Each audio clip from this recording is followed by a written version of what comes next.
looks like that you guys have a really positive and strong signal to gamers and game developers on why to work with Sonic, right? I think that the overall like emphasis of everything you guys are doing is really a signal to say to other games and game developers, hey, come join with Sonic, come work with Sonic, let's work together, let's build here, let's figure out ways that we've seen others have success, and let's bring it to the table how we could help you have that type of success. How can we emulate that type of success with the right tools, with the right partnerships, with the right, essence of foundations that needed for business development, business planning, marketing plans, token launches, everything, NFT launches, everything that you just said for me is like a very strong signal for other game developers.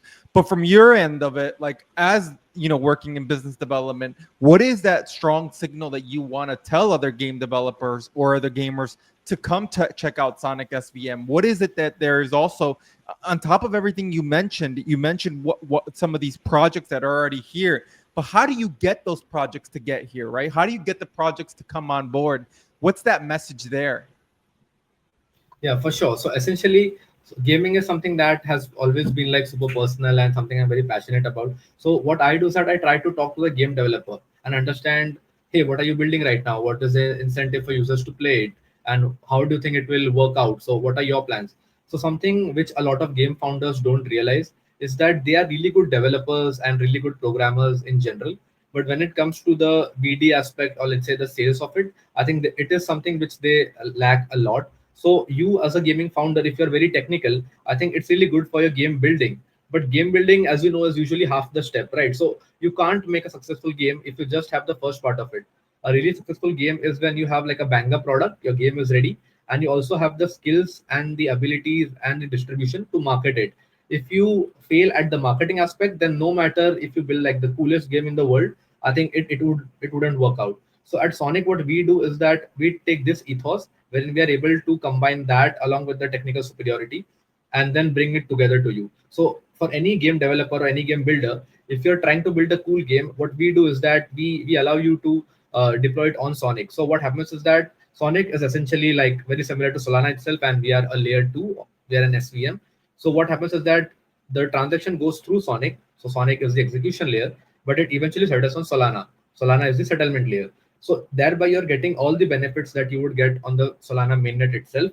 Other than, let's say, a few other disadvantages are sort of taken care of, but keeping that aside, I think you get sort of the same aspects, but you get the superior benefits of like GTM and the BD and the distribution. That is something which is very helpful for this sort of new game developers, right? Because they sort of lack at it. So I think that is something wherein we are really good at. So, like for example, back in the day, we came up with this game called Sonic X, which was our first TikTok game, and I think it was the very early sort of Web3 games ever to come up on TikTok.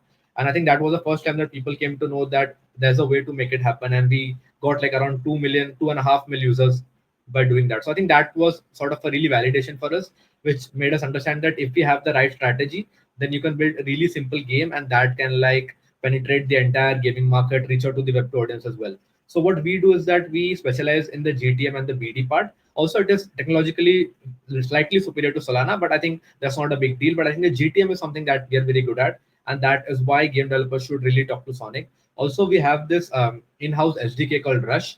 So what happens is that if you are a game developer, like a Web2 game dev, you have no idea what blockchain is, what Solana is, you have no idea what Rust is. You can use that SDK Rush and still build games on top of Sonic and deploy it. So you don't need to have the knowledge of Web3 or coding in general. You just need to be a regular dev. You use that SDK. It's like a plug and play, and then your game is live. So that also makes the development arc much more shorter and simpler. And when it comes to the GTM aspect, we help you with everything that you need. We have a really good following on Twitter, Discord, more than 800K combined. And then we have our own sort of campaigns. And what we do is that we try to combine it with other projects. So let's say if you're a standalone game, and unless and until the reward incentive is not very high, you might not be able to attract the gamers. So what we do, we take a single game, we take few DeFi projects, few SocialFi projects, we combine them together and then create a funnel. It's like a flywheel, right? So if you have to do certain tasks on some other dApps, and then you have to come and play the game as well. So what it does is that it connects and builds like an ecosystem. So not only are you attracting the normal regular gamers who just love it for the for the sake of it, like we are gamers and we love gaming, but it also attracts those sort of like DeFi farmers, or let's say sort of the degen audience. So in that we were able to bring in not just the gaming lovers, but also like the regular audience, crypto traders or airdrop farmers in general. So by using some strategies like that, and also by promoting the game as much as we can, I think it also sorts of like makes a really good mix when you're able to build a really cool game really fast.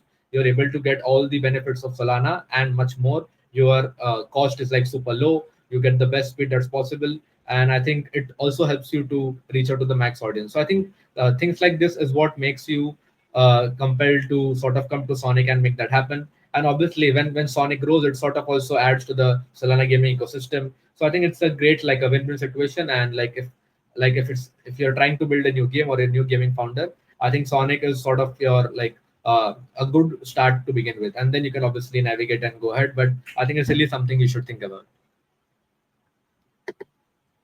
Yeah, no, man. I think like that's exactly it. It's understanding what the support looks like and why, right?